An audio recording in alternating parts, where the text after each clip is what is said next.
अस्सलाम वालेकुम बच्चों, क्या हाल चाल, कैसे हैं आप सब? ठीक है। मैं उम्मीद करता हूं कि आप सब खैर आफियत से होंगे। प्यारे बच्चों, chapter number 18 class 10th physics का हमने स्टार्ट किया हुआ है और इसमें हम लोग अब तक 6 लेक्चर्स कवर कर चुके हैं। प्रीवियस लेक्चर के अंदर हम लोगों ने रेडियो आइसोटोप्स और उनके यूजेस को समझा था। आज हमने बहुत ही इंपॉर्टेंट न्यूक्लियर फिनोमेना है एक, उसको स्टडी करना है। एक न्यूक्लियर रिएक्शन है, उसको हम पढ़ेंगे। बल्कि अब से हम न्यूक्लियर रिएक्शंस को स्टडी करेंगे। आप 9th में इन न्यूक्लियर रिएक्शन से थोड़ी बहुत जो है वो आप फेमिलियर हो चुके हैं। पहला है न्यूक्लियर फिजन रिएक्शन और दूसरा है न्यूक्लियर फ्यूजन रिएक्शन। तो आज हम पढ़ेंगे पहले इस लेक्चर के अंदर न्यूक्लियर फिजन रिएक्शन और फिर अगले लेक्चर में पढ़ेंगे न्यूक्लियर फ्यूजन रिएक्शन। चलें स्टार्ट करते हैं। पेज नंबर 185 पे ये न्यूक्लियर फिजन रिएक्शन का टॉपिक दिया हुआ है। इस टॉपिक में बहुत सारी हेडिंग्स बननी है। हेडिंग्स आपको मैंने ये साथ साथ ही बना दी हैं। इसी तरतीब से आपने इस लॉन्ग क्वेश्चन को अटैम्प्ट करना है, क्योंकि ये एज ए लॉन्ग क्वेश्चन आता है। या शुरू में मैंने डिटेल नहीं दी हेडिंग्स की, वो आपने खुद ही या इन हेडिंग से डायरेक्शन लेके उसको फॉलो कर लेना है। तो बच्चों, क्या होता है न्यूक्लियर फिजन रिएक्शन? कुछ इसकी बेसिक्स को स्टडी कर लेते हैं। एक ऐसा रिएक्शन होता है जिसके अंदर एक हैवी न्यूक्लियाई, एक हैवी न्यूक्लियस जो होता है, ठीक है, वो after the absorption of a slow moving neutron टूट जाता है, स्प्लिट हो जाता है दो रिलेटिवली छोटे और ज़्यादा स्टेबल न्यूक्लियाई के अंदर, ठीक है। तो ये देखिए इसकी definition, the process of splitting up of heavy nucleus into two smaller nuclei with the release of large amount of energy. इसमें बहुत ज़्यादा एनर्जी भी रिलीज होती है। इनफैक्ट ये जो स्प्लिटिंग है इसको याद करना कोई मुश्किल नहीं है, क्योंकि फिजन का जो मतलब होता है, फिजन का जो मतलब होता है उसका मतलब ही यही होता है कि टूट जाना, फिजन हो जाना, स्प्लिट हो जाना, ठीक है। तो एक ऐसा प्रोसेस जिसमें एक हैवी न्यूक्लियस, ये देखो इसकी रिक्वायरमेंट है, ये हैवी न्यूक्लियस होना चाहिए। एक हैवी न्यूक्लियस मतलब ऐसा न्यूक्लियस जिसका एटॉमिक नंबर कुछ 90 के आसपास हो, 82 से तो ज़्यादा होना चाहिए। अनस्टेबल तो न्यूक्लियस होना ही चाहिए, लेकिन वो हैवी भी हो। तो हैवी न्यूक्लियस आमतौर पर 82 से ज़्यादा वाले ही होते हैं, लेकिन ऐसा देखा गया है कि फिजन के लिए वो सारे न्यूक्लियस ज़्यादा, वो सारे एलिमेंट्स ज़्यादा अच्छे होते हैं न्यूक्लियर फिजन के लिए, जिनके एटॉमिक नंबर जो हैं वो 82 से भी ज़्यादा होते हैं और अराउंड 90 के आसपास होते हैं, ठीक है। जैसे यूरेनियम की अब आपको दिखाएंगे आगे एग्जांपल, ठीक है। तो एक हैवी न्यूक्लियस लेना है और उसको तोड़ देना है आपने दो छोटे न्यूक्लियाई के अंदर, और इस प्रोसेस में बहुत सारी एनर्जी भी रिलीज होती है। इसे बोलते हैं न्यूक्लियर फिजन रिएक्शन, ठीक है। और आइए अब इसकी इक्वेशन को समझने से पहले हम ये डायग्राम समझ लेते हैं और उसके बाद फिर हम इसकी इक्वेशन पे वापस आते हैं। तो ये देखो बेटो, हमने एक हैवी न्यूक्लियस लिया है। ये यूरेनियम का न्यूक्लियस है। इसका एटॉमिक मास नंबर लिखा हुआ है 235 और देखिए उसका एटॉमिक नंबर आप जानते हैं 92 होता है, ठीक है। और ये खासा अनस्टेबल होता है और आपको पता है इसमें से रेडियो एक्टिविटी का फिनोमेना होता रहता है। ये अल्फा बीटा गामा रेडिएशंस को निकालता रहता है। अल्फा रेडिएशंस का आमतौर पर इसमें से एमिशन होता है और उसके साथ फिर गामा निकल जाती हैं। अब देखो, जैसे ही हमने इसके ऊपर फॉल करवाया एक स्लो मूविंग न्यूट्रॉन, इसमें से पास करने की कोशिश की हमने एक स्लो मूविंग न्यूट्रॉन की, और ये देखो ये स्लो मूविंग न्यूट्रॉन जो है इसकी एनर्जी लिखी हुई है 0.025 इलेक्ट्रॉन वोल्ट। ये जो इलेक्ट्रॉन वोल्ट है, ये बेटा याद रखना, न्यूक्लियर और एटॉमिक फिजिक्स के अंदर जो एनर्जी होती है उसका यूनिट हम आमतौर पे इलेक्ट्रॉन वोल्ट लेते हैं। वैसे तो एनर्जी का ऐसा यूनिट जाउल होता है, लेकिन एटॉमिक और न्यूक्लियर फिजिक्स में जो एनर्जी होती है वो जाउल के कंपैरिजन में बहुत कम होती है। तो उस एनर्जी को हम आमतौर पे इलेक्ट्रॉन वोल्ट में एक्सप्रेस करते हैं। तो ये क्या है बेटा? ये यूनिट है एनर्जी का, ठीक है। यूनिट ऑफ आप कह लीजिए एटॉमिक एंड न्यूक्लियर एनर्जी, ठीक है। यूनिट ऑफ न्यूक्लियर एनर्जी ज़्यादा बेहतर रहेगा, वैसे एटॉमिक एनर्जी, लेकिन बाहर चले एटॉमिक मतलब एटम के लेवल पे जब हम बात करेंगे तो वहाँ एनर्जी को डिस्कस करेंगे तो उसको आमतौर पे इलेक्ट्रॉन वोल्ट में एक्सप्रेस किया जाता है, या किलो इलेक्ट्रॉन वोल्ट में या मेगा इलेक्ट्रॉन वोल्ट में, लेकिन इलेक्ट्रॉन वोल्ट आमतौर पे ज़रूर आता है साथ में, ठीक है। तो इतनी एनर्जी होनी चाहिए उस न्यूट्रॉन की। इस न्यूट्रॉन को हमने फॉल करवाना है। देखो ऐसा नहीं है कि खुद ब खुद ये जो यूरेनियम है ये फट जाएगा, ये दो हिस्सों में बढ़ जाएगा, ऐसा खुद नहीं होगा। उसको करवाने के लिए आपको कुछ मैकेनिज्म यूज़ करना पड़ेगा, और वो मैकेनिज्म ये है कि आपने इसके ऊपर एक स्लो मूविंग न्यूट्रॉन को टारगेट करना है। वो जाएगा इसमें तो इसके अंदर वो समा जाएगा। जब इसमें न्यूट्रॉन एंटर हो जाएगा तो वो बाहर नहीं निकल पाएगा। क्यों? क्योंकि उसकी एनर्जी बहुत कम है, तो वो उसके अंदर ही कहीं ना कहीं फिट हो जाएगा। तो जब ये न्यूट्रॉन उस अनस्टेबल हैवी न्यूक्लियस के अंदर गया तो उसने उसकी अनस्टेबिलिटी को मज़ीद बढ़ा दिया, उसको एक्सट्रीम लेवल पे चला गया। अब ये बहुत ज़्यादा अनस्टेबल हो गया हुआ है, ये यूरेनियम का जो न्यूक्लियस था ये बहुत ज़्यादा अनस्टेबल हो गया हुआ है, ये बहुत ज़्यादा नाखुश है अपने आप से। और आप देखिए इसका साइज़ भी बड़ा होना शुरू हो गया है, इसका साइज़ बड़ा होना शुरू हो जाएगा और विद इन नैनो सेकेंड्स बेटा 10⁻⁻10 सेकेंड्स के अंदर 10⁻⁻10 सेकेंड्स यहाँ से ये वाली स्टेज आई, उसके बाद ये जो अगली स्टेज है इसको बनने में सिर्फ 10⁻⁻10 सेकेंड्स लगेंगे। ये कुछ इस तरह की फॉर्म में आएगा, मतलब ये दो हिस्सों में बंटना शुरू हो जाएगा। स्टेबिलिटी गेन करने के लिए कोशिश करेगा कि ये अपने आप को दो हिस्सों में बांट दे, दो हिस्सों में तकसीम कर दे। तो ये देखिए ये वो प्रोसेस हो रहा है जिसमें इसमें नेकिंग प्रोड्यूस हो रही है। ये देखिए ये नेकिंग का फिनोमेना, आधा एक तरफ चला गया न्यूक्लियस का जो एलिमेंट था और आधा एक तरफ चला गया, ठीक है। और नतीजा क्या निकला, अगले ही लम्हे इतने टाइम के अंदर स्प्लिटिंग हो गई। स्प्लिटिंग हुई तो ये देखिए दो रिलेटिवली स्मॉल न्यूक्लियाई के अंदर ये कन्वर्ट हो गया। ये पेरेंट न्यूक्लियाई है और ये जो बन रहे हैं वहाँ से इनको हम डॉटर न्यूक्लियाई बोल सकते हैं। ये ज़्यादा स्टेबल होते हैं पेरेंट न्यूक्लियाई से, ठीक है। लेकिन ऐसा नहीं होता कि सिर्फ जो बड़ा न्यूक्लियस है वो अगर फ्यूजन हो रही है उसकी, वो टूट रहा है तो वो दो छोटे न्यूक्लियाई के अंदर या दो छोटे न्यूक्लियस के अंदर कन्वर्ट होगा, साथ ही साथ वो कुछ न्यूट्रॉन्स भी रिलीज़ करता है। ऐसा नहीं होता कि मतलब सारे के सारे जो न्यूट्रॉन्स हैं वो अंदर ही रह जाते हैं, दोनों के अंदर थोड़े बहुत रिलीज़ हो जाते हैं। तो ये 2-3 न्यूट्रॉन भी रिलीज़ हो जाते हैं, ठीक है। तो ये जो ब्लैक वाला है ये स्लो मूविंग न्यूट्रॉन है, ये गया हैवी न्यूक्लियस के अंदर, यहाँ वो उसके अंदर समा गया है, ये आपको दिखाया जा रहा है यहाँ पे। उसके बाद जैसे ही उसके अंदर गया तो साइज़ बड़ा होना शुरू हो गया और फिर नेकिंग का फिनोमेना शुरू हो गया। ये देखिए ये नेकिंग है, this is called necking. Necking का फिनोमेना मतलब जो उसके अंदर जो भी उसका मैस है उस हैवी न्यूक्लियस का, वो अब डिस्ट्रीब्यूट होना शुरू हो जाएगा दो हिस्सों के अंदर, ठीक है। दो पलड़ों में वो तकसीम होना शुरू हो जाएगा और अल्टीमेटली वो टूट जाएगा, ठीक है। उसकी फ्यूजन हो जाएगी यहाँ से और इस फॉर्म में चला जाएगा। ये पूरी आपको एक डायग्राम के थ्रू बताया गया है। बुक में जो डायग्राम है तुम वो भी बना सकते हो और ये वाली डायग्राम भी बना सकते हो, पर ये डायग्राम थोड़ी ज़्यादा क्लैरिटी दे रही है इसलिए मैंने इसको बनाया। इसी चीज़ को हम लोग इक्वेशन की फॉर्म में भी लिख सकते हैं। ये देखिए ये वो स्लो मूविंग न्यूट्रॉन है और ये आपके पास वो यूरेनियम का 235 मैस नंबर रखने वाला आइसोटोप मौजूद है। यूरेनियम का हमारे पास ये न्यूक्लियाई मौजूद है। इसके ऊपर हमने ये न्यूट्रॉन को फॉल करवाया है, टारगेट किया है, ये इसको एब्जॉर्ब करता है और ये कन्वर्ट हो जाता है यूरेनियम 236 के अंदर, ठीक है। क्योंकि न्यूट्रॉन जो है उसका मैस नंबर होता है, उसका एटॉमिक नंबर नहीं होता। तो न्यूट्रॉन के यूरेनियम में जाने से यूरेनियम का मैस नंबर अफेक्ट होगा, एटॉमिक नंबर अफेक्ट नहीं होगा। तो ये 235 से 236 हो जाएगा, 235 + 1 236। अब ये इस फॉर्म में चला गया और ये चीज़ आपको यहाँ दिखाई दे रही है, इस फॉर्म में चला गया, ठीक है। और चूंकि यहाँ पे ये स्टार भी लगाया हुआ है, इसका मतलब है कि हाईली अनस्टेबल है, इसकी एनर्जी बहुत ज़्यादा है इस फॉर्म के अंदर। तो अगले ही लम्हे ये टूटेगा। देखिए यानी कि ये जो प्रोसेस होता है न्यूक्लियर फ्यूजन का, ये दो स्टेजेस में होता है। पहली स्टेज में 235 कन्वर्ट होता है 236 के अंदर by the absorption of slow moving neutron, और फिर अगले स्टेज में फिर U236 की फ्यूजन होती है। फ्यूजन असल में 236 की होती है, लेकिन ये स्टेज चूँकि ये वाली जो फेज़ है यूरेनियम की, ये वाली जो फॉर्म है यूरेनियम की, ये बहुत ही थोड़ी देर के लिए लास्ट करती है, इसलिए आमतौर पर इसको नहीं लिखा जाता इक्वेशन के अंदर। तो ये यहाँ पे ऐसे, और उसके बाद इसकी स्प्लिटिंग हो जाएगी, फ्यूजन होगी और ये कन्वर्ट हो जाएगा दो छोटे न्यूक्लियाई के अंदर। ये देखिए बेरियम और क्रिप्टॉन, ठीक है, इसमें कन्वर्ट हो जाएगा। साथ में 3 न्यूट्रॉन्स भी रिलीज होंगे और साथ में ट्रिमेंडस अमाउंट ऑफ एनर्जी भी रिलीज होगी, ठीक है।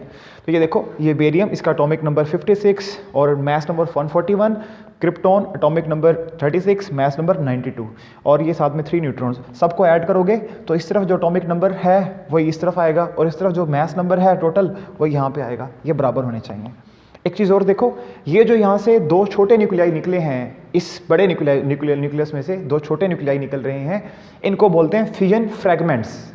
फिजन फ्रैगमेंट्स यानी कि ये फिजन की प्रोडक्ट्स हैं, फिजन फ्रैगमेंट्स, ठीक है।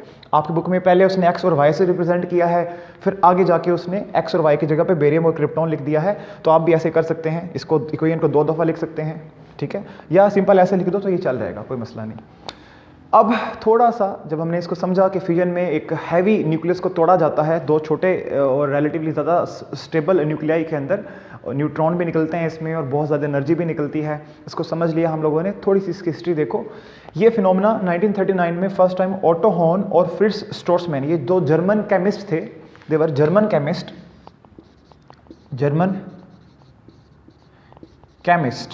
इन्होंने इस फिनोमेना को ऑब्जर्व किया था या डिस्कवर किया था इन दो बंदों ने, ठीक है। और इन्होंने भी यूरेनियम की फिजन ही को ऑब्जर्व किया था, यूरेनियम की फिजन करवाई थी और उसके नतीजे में कुछ ऐसे बेरियम और क्रिप्टॉन मिले थे और साथ में न्यूट्रॉन वगैरह और एनर्जी वगैरह रिलीज हुई थी, ठीक है। हर एक दफ़ा जब हम फिजन का कोई एक एटम लेते हैं, मान लीजिए यहाँ पे हमने यूरेनियम का एक एटम लिया, ठीक है, और इसकी फिजन करवाएंगे तो आप ये पाएंगे कि उसके नतीजे में हर एक फिजन के इवेंट में, ठीक है, आपको 2.47 न्यूट्रॉन मिलेंगे, 2.47 न्यूट्रॉन मिलेंगे हर फिजन इवेंट के अंदर, ठीक है। एवरेज, ये एवरेज बता रहे हैं, यहाँ तो हमने 3 लिखा हुआ है लेकिन कभी 2 मिलेंगे कभी 3 मिलेंगे, तो ऐसे अगर हम एवरेज ले लेंगे तो ये 2.47 यानी कि 2.5 न्यूट्रॉन्स पर फिजन इवेंट आपको मिलेंगे, ठीक है। अच्छा, अब हम थोड़ा सा इस एनर्जी को डिस्कस करते हैं, ये जो एनर्जी हमें साथ में मिल रही है, हम इस एनर्जी की तरफ आते हैं। ये जो एनर्जी है बेटा, फिजन रिएक्शन के दौरान जो एनर्जी मिल रही होती है उसको समझते हैं। ओके, तो बेटा आपको पता है कि फिजन रिएक्शन में tremendous amount of energy release होती है। एक यूरेनियम के एटम की अगर हम फिजन करवाएं बेटा तो आप देखेंगे कि उसमें 200 मेगा इलेक्ट्रॉन वोल्ट एनर्जी, इसके लगभग, इससे ज़्यादा भी निकलती है थोड़ी सी, इससे थोड़ी सी कम भी निकल सकती है, तकरीबन इतनी एनर्जी जो है वो रिलीज होती है हर दफ़ा जब आप एक यूरेनियम एटम की फिजन करवाते हैं, उसके न्यूक्लियस को तोड़ते हैं और उसको 2 छोटे न्यूक्लाई में कन्वर्ट कर देते हैं, तो आपको इतनी एनर्जी मिलती है। ये बहुत ज़्यादा एनर्जी है, गिवन द फैक्ट दैट कि अगर आप एक सैंपल ले लें यूरेनियम का, उसके अंदर तो millions and millions and millions of uranium के एटम्स होंगे और अगर वो सारे एटम्स फिजन करें तो आप अंदाज़ा लगा सकते हैं कि कितनी ज़्यादा एनर्जी जो है वो रिलीज़ होगी। ये तो सिर्फ एक एटम की फिजन से इतनी एनर्जी मिल रही है आपको, ठीक है। अब सवाल ये बनता है कि इतनी एनर्जी आती कहाँ से है, तो इसका आंसर अगली लाइन में लिखा हुआ है। जो मैस होता है ना प्रोडक्ट्स का, जो बेरियम, क्रिप्टॉन और न्यूट्रॉन वगैरह का अगर हम मैस ऐड कर लें, जो इस रिएक्शन के प्रोडक्ट्स हैं, ठीक है, हमने देखा था पीछे कि यूरेनियम के प्रोडक्ट्स क्या थे, बेरियम आता था, क्रिप्टॉन आता था, न्यूट्रॉन वगैरह आते थे, उन तमाम का अगर हम मैस इकट्ठा करें जो कि हमारे प्रोडक्ट्स हैं, तो आप पाएंगे कि जो मैस ऑफ प्रोडक्ट्स होगा वो कम होगा, it will be less than the mass of reactants. Reactants वाली साइड पे यूरेनियम है और एक न्यूट्रॉन है, एक स्लो मूविंग न्यूट्रॉन। तो न्यूट्रॉन्स और यूरेनियम का मैस अगर हम ऐड कर लें तो हम पाएंगे कि इन दोनों का मैस ज़्यादा है और जो हमें प्रोडक्ट में मिल रहे हैं बेरियम, क्रिप्टॉन और न्यूट्रॉन वगैरह, उनका मैस कम है। तो हम ये अखज़ करेंगे कि मैस ऑफ प्रोडक्ट्स कम होगा मैस ऑफ रिएक्टेंट से। अब सवाल ये होगा कि law of conservation of mass तो ये कहता है कि मैस तो कहीं भी ज़ाया नहीं होता है ना, मैस तो सेम रहता है केमिकल रिएक्शन के दौरान में। ये न्यूक्लियर रिएक्शन है, यहाँ भी सेम रहना चाहिए, तो वो मैस गया कहाँ पे?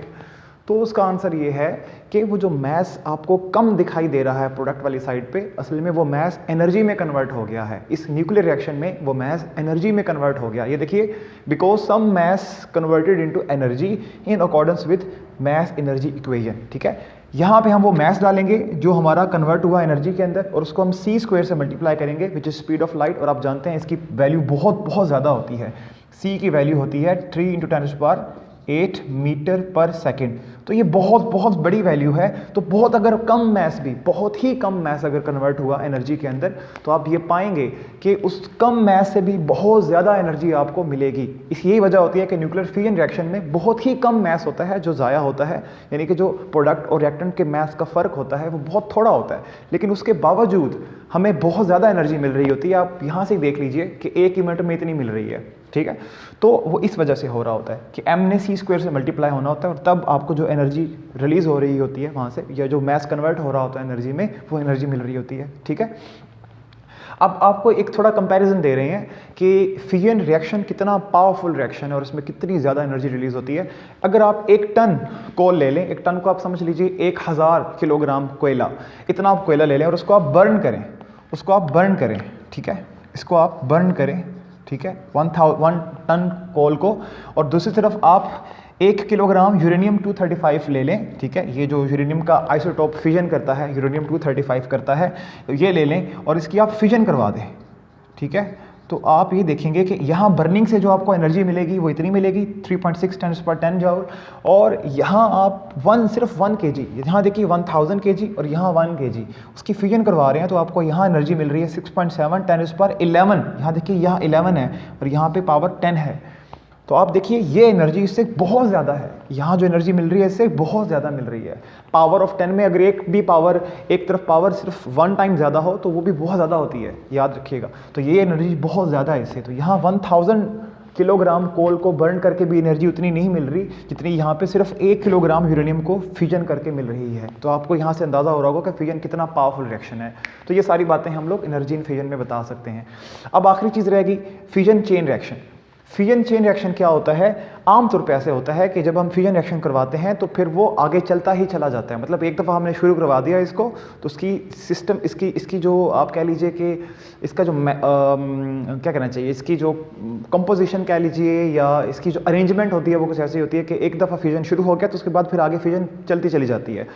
तो जब when one fission reaction causes more fission reactions, एक फिजन से बहुत सारे और फिजन रिएक्शन होना शुरू हो जाएं और एक चेन चल पड़े तो उसको बोलते हैं हम लोग फिजन चेन रिएक्शन। ठीक है, फिजन चेन रिएक्शन की डिस्क्रिप्शन यहाँ डायग्राम में हो रही है। ये देखिए, ये स्लो मूविंग न्यूट्रॉन है, ये यूरेनियम पे पड़ा। ठीक है, एक हैवी न्यूक्लियस यूरेनियम पे पड़ा और यूरेनियम को उसने तोड़ दिया। बेरियम और क्रिप्टॉन 2 फिजन फ्रैगमेंट्स मिल गई हमें, वो हमने यहाँ शो नहीं की क्योंकि न्यूक्लियर फिजन चेन रिएक्शन के अंदर ज़्यादा इंपॉर्टेंट रोल जो होता है वो यूरेनियम का और न्यूट्रॉन का होता है। तो हम उसी को यहाँ पे शो कर रहे हैं।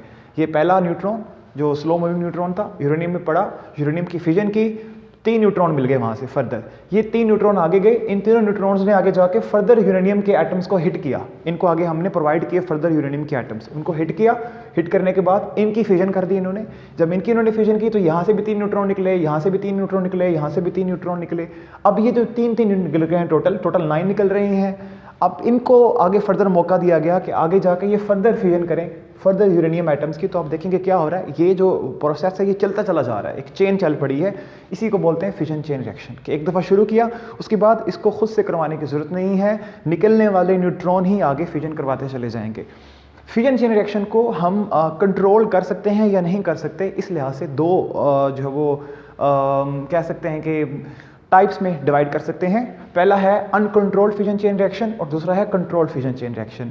ये जो अनकंट्रोल्ड फिजन रिएक्शन होता है, इसमें जब हम एक दफ़ा फिजन शुरू करवाते हैं तो फिर ये फिजन आगे बहुत ज़्यादा फिजन करवाती है। एक फिजन से आगे जब ये अगली फिजन होती है तो एक फिजन नहीं हो रही होती, 3, 9, 27 ऐसे मल्टीपल जो फिजन्स होती हैं। जैसे आप यहाँ देख रहे हैं, यहाँ एक दफ़ा फिजन हुई, आगे 3 दफ़ा हो रही है, फिर 9 दफ़ा हो रही है, फिर आगे 27 न्यूट्रॉन्स निकलेंगे, वो आगे 27 टाइम्स फिजन करवाएंगे।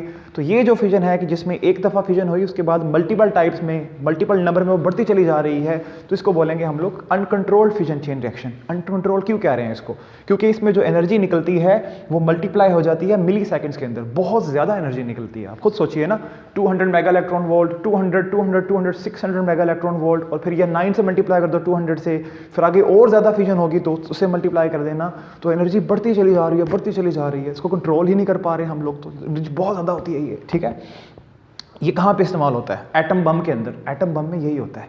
एटम बम के अंदर 50 किलो यूरेनियम होता है। आप खुद सोचो, 1 किलो यूरेनियम से आपको इतनी एनर्जी मिल रही है। एटम बम में 50 किलो यूरेनियम होता है और उसकी फिजन होती है और अनकंट्रोल्ड मैनर में होती है, कुछ इस मैनर में होती है। तो इसी वजह से वो जो एनर्जी निकलती है आप उसको कंट्रोल नहीं कर पाते, तो बहुत ज़्यादा तबाही होती है। इसके बरक्स हम अगर चाहें तो फिजन रिएक्शन को कंट्रोल भी कर सकते हैं, इसे बोलेंगे कंट्रोल फिजन चेन रिएक्शन। इसमें क्या होगा, ये देखिए, ये स्लो मूविंग न्यूट्रॉन है, यूरेनियम में पड़ा, उससे 3 न्यूट्रॉन्स फर्दर निकले, 2 को हमने अलाउ ही नहीं किया कि वो फिजन करें। 2 न्यूट्रॉन्स को हमने किसी मटेरियल से उनको ब्लॉक कर दिया।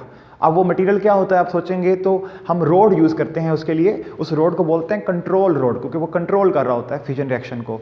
और कंट्रोल रोड का मटेरियल होता है या कैडमियम का या बोरोन का। कैडमियम और बोरोन ये 2 ऐसे मटेरियल जिनका आपको पता होगा, इनके बने हुए रोड इस्तेमाल करते हैं और वो इन न्यूट्रॉन्स को आगे फिजन नहीं करने देते। एक जो न्यूट्रॉन होता है वो आगे जाके फिजन करता है, उससे मजीद 3 न्यूट्रॉन निकलते हैं, फिर उनमें से 2 को हम ब्लॉक कर देते हैं। ये देखिए, इन 2 को ब्लॉक कर दिया और 1 को फर्दर करवाने देते हैं। तो इससे क्या होता है, एक कॉन्स्टेंट रेट पे फिजन हो जा रही है। हर दफ़ा सिर्फ एक ही दफ़ा फिजन होगा, एक से ज़्यादा दफ़ा फिजन नहीं हो पाएगा। पहली दफ़ा फिजन स्टार्ट करवाया तो एक दफ़ा हुआ, उसके बाद आगे जब 3 न्यूट्रॉन्स निकले तो फिर भी एक दफ़ा हो रहा है, उसके आगे भी एक दफ़ा होगा और उसके आगे भी एक दफ़ा होगा। तो क्या हो रहा है, when one fission causes one fission, तो ये होती है कंट्रोल फिजन चेन रिएक्शन। ऐसे कंट्रोल हो जाता है ये। Energy liberated at constant rate, इसमें एनर्जी मल्टीप्लाई नहीं होती। 200 मेगा इलेक्ट्रॉन वोल्ट, फिर एक दफ़ा होना है तो फिर 200 मेगा इलेक्ट्रॉन वोल्ट, फिर एक दफ़ा होना है तो फिर 200 मेगा इलेक्ट्रॉन वोल्ट। तो एनर्जी मल्टीप्लाई नहीं होती, कॉन्स्टेंट रेट पे, एक ही रेट पे एक जितनी ही एनर्जी निकलती रहती है। और इसका इस्तेमाल होता है न्यूक्लियर रिएक्टर के अंदर, वो जगह जहां पे हम फिजन रिएक्शन को कंट्रोल कर पाते हैं। वो होती है न्यूक्लियर रिएक्टर। पाकिस्तान में कराची के मुकाम पर, चश्मा के मुकाम पर न्यूक्लियर रिएक्टर मौजूद हैं। आपने पाक स्टडीज़ की बुक में पढ़ रखा होगा, उनमें यही काम हो रहा होता है। और ऐसा हम क्यों करते हैं? क्योंकि हम जानते हैं कि इसमें बहुत ज़्यादा एनर्जी निकलती है, तो उस एनर्जी को हम यूज़ करते हैं बिजली पैदा करने के लिए, और भी बड़े यूज़फुल काम के लिए इस्तेमाल करते हैं। ठीक है बेटा, ये आपका टोटल था टॉपिक आज का फिजन चेन रिएक्शन का। आप इसका स्क्रीनशॉट ले लीजिए, फीडबैक दीजिएगा, पढ़ते रहिए, खुश रहिए और इसको याद कीजिएगा। अल्लाह हाफ़िज़।